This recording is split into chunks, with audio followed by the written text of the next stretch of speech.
Hey, this is Chris Roper, Editor-in-Chief of the IGN PlayStation team, and I'm here today to talk to you about Burnout Paradise, Criterion Games' 5th installment in its arcade racing series. So let's take a look.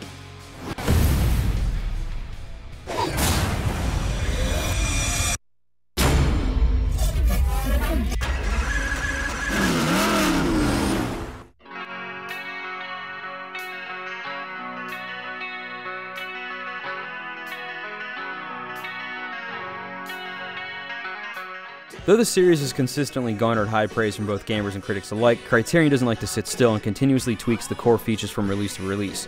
A lot of stuff has changed with Burnout Paradise, more so than really any other release in the franchise. Even the way that you earn cars has completely changed. Although you'll go through and you'll earn cars from events, they don't just immediately go into your garage. You have to actually race through the city in order to perform a takedown on them to unlock them. Now that leads to the biggest change in this game, and it's now that Burnout is set in an open city. So you're not going through menus anymore and picking an event and doing it in whatever way you want. Now you're in this giant open city of Paradise City, and you basically choose whatever events you want to run in whatever order that you want to go.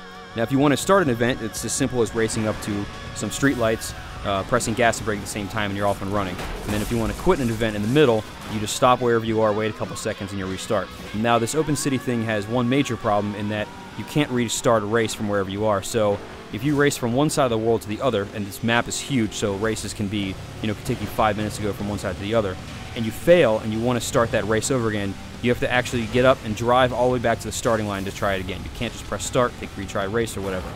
The other problem with the open city is that navigating it during a race can be a pain. One of the things that Criterion is trying to do, which actually works really well, is that you start at one spot, you go to the end, and it doesn't really matter how you get there for the most part. So you can take a highway, you can take side roads, you can go through shortcuts, whatever. All that's great, except that it can be hard to know exactly which direction you're supposed to be going in during the middle of a race. So when you start a race, pretty much every time I just press the select button, go to the map screen, and kind of plan out where I'm going to go, and then as I'm going through the race, keep going back to this map. And that kind of, it keeps pausing the race, keeps taking you out of the action. It's the best way to do it, but it kind of sucks that you have to keep coming out to figure out your best route. Now, lots of other things have changed with Burnout Paradise. One of them is that the old crash mode is no longer there, and instead it's been replaced by Showtime. You can start this at any point by just pressing 2 triggers, and basically you just start crashing immediately. What's cool though is, since you can kind of keep going forever so long as you have boost and so long as you keep moving, you can actually get crashes that go 15, 20 minutes, half an hour. You go across the entire map and back, and when you start getting 400, 500, 600 car pileups, that's pretty cool. Road Rage is back again, and it's actually better than ever before. The core mechanics of Road Rage are exactly the same, where they'll say, take down 10 cars or whatever, and you have 3.5 minutes to do it, and you just go keep smashing cars into railings and whatever. But the cool part about it this time is that you now have more cars on the track. Basically, the chaos is just heightened a lot by that. So you're not going to get all the cars yourself. They're going to be taking down each other. They're going to be running into oncoming traffic, and they're basically just be flipping over top of your hood. And it's just it's a much crazier experience just because of the increase in the number of cars around you. Now, getting to those different car types, you'll find 3 different cars in the game. You find some are stunt cars, some are classified as aggression, some are classified as speed. Aggression cars are big and heavy, and they're good for road rages and takedowns and that sort of thing. Speed cars are they give you a lot of boost. Their bad point is that you have to wait until your boost is full to use them. But if you do, you can actually, and you gain enough stunt points while you're boosting, then you can create a burnout chain, and you automatically refill your boost.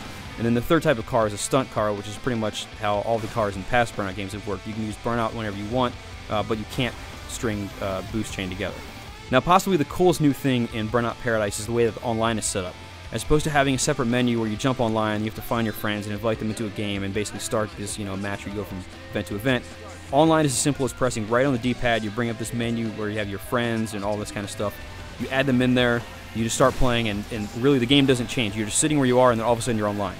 But the coolest part of the challenge that you get, and for each combination of how many players there are, which it supports up to 8 players, there's 50 individual challenges. So there's 50 challenges for 2 players, 50 different challenges for 3, 50 different challenges for 4, and so on and so on. The challenges are pretty cool. They'll have things as simple as if you have 2 players and you have an open bridge, you need players on both sides of the bridge to take off and crash in midair, and then if you do so, you get credit for that. Now, the thing that's always made a Burnout game is its sense of speed, its controls, and Criterion has done that here. The controls are dead on perfect. You're always in perfect control of your car. It's fast as hell, especially when you get to some of the cars later on in the game, and it's extremely chaotic. That's really what has made the series what it is, and it's here 110% in this game. So despite its flaws, Burnout Paradise is a fun as hell racing game. Criterion's changed a lot this year, and although not everything works perfectly, what's there does work very well. The online play is fantastic, there's more cars, so the chaos is better. It's still fast as hell, the controls are still dead on, and I just really can't recommend the game enough.